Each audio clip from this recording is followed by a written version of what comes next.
on ne pourra pas parler d'émergence de notre pays sans une transformation de notre économie via le numérique.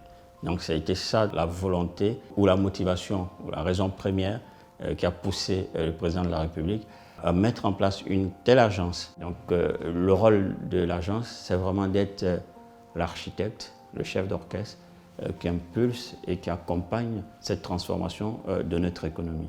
Quand on parle d'une économie du numérique ou une économie digitale, c'est que l'ensemble des transactions, l'ensemble des échanges se fait à travers cet environnement-là.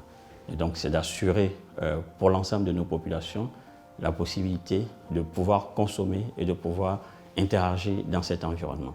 Le triptyque autour duquel notre mission est articulée, c'est donc mettre à niveau les infrastructures de télécommunications. Ensuite, la nécessité de permettre l'accessibilité de toutes les populations aux outils, aux devices pour pouvoir consommer ces services. Et le troisième axe, c'est nécessairement les compétences, donc la capacité, la possibilité de pouvoir consommer ces services parce qu'on dispose des compétences techniques et cognitives pour pouvoir le faire. La finalité pour nous, c'est de faire en sorte que l'ensemble de nos populations puissent consommer les services TIC. C'est de ça qu'il s'agit. Ce qui pourrait nous aider à accélérer la transformation digitale de notre économie, c'est d'accélérer la transformation digitale de notre administration publique, parce qu'elle est au cœur de tous les échanges qu'ils peuvent avoir au niveau social, au niveau économique. Donc une administration modèle qui elle-même est une administration digitale, tout l'écosystème autour n'aura pas d'autre choix que de se transformer. Le principal défi, c'est celui de la mobilisation des ressources financières. L'ANSUT fonctionne sur des recettes qui proviennent essentiellement de la parafiscalité.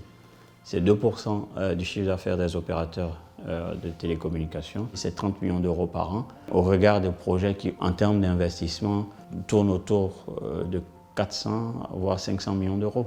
Aujourd'hui, l'État doit comprendre qu'au même titre que les routes, au même titre que les centres hospitaliers ou des centres de santé, il doit lui-même faire l'effort de faire l'investissement. On ne peut pas compter essentiellement sur la parafiscalité parce que sinon, si on le laisse à la seule charge des recettes collectées par l'agence, cette transformation ne se fera pas dans 5 ans, mais peut-être dans 15 ans, peut-être dans 20 ans. Le second défi, c'est celui même de la compréhension de notre mission et du positionnement que devrait avoir l'agence dans l'écosystème des télécommunications en Côte d'Ivoire du point de vue de l'administration publique. Aujourd'hui, ce à quoi nous sommes confrontés, c'est la conduite, on va dire, de façon dispersée des projets TIC par l'administration. Alors, qu'est-ce qu'on constate? Une déperdition en termes de ressources, des doublons de projets et parfois des bases de données, des plateformes qui ne sont pas interopérables.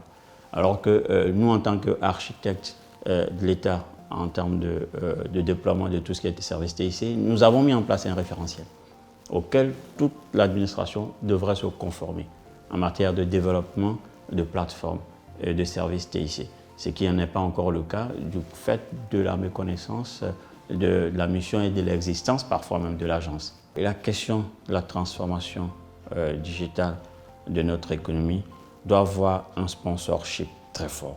Le sponsorship, il doit être nécessairement au niveau de la présidence de la République. Une fois que l'Agence nationale du service universel des télécommunications aura rempli sa mission, je veux pouvoir rêver de ce que notre pays sera. Ça sera un pays où il fera forcément bon vivre. Et quand je dis bon vivre, c'est que quel que soit l'endroit où on se trouverait, que ce soit en zone rurale, en zone urbaine, en zone périurbaine, on devrait avoir à peu près la même qualité de vie. On devrait avoir à peu près la même accessibilité à l'administration publique. On devrait avoir à peu près la même attention du gouvernement, quel que soit l'endroit où on se trouve, parce que le gouvernement se sera dématérialisé et comme le vent, comme l'esprit, pourra être disponible partout et répondre aux préoccupations de tous.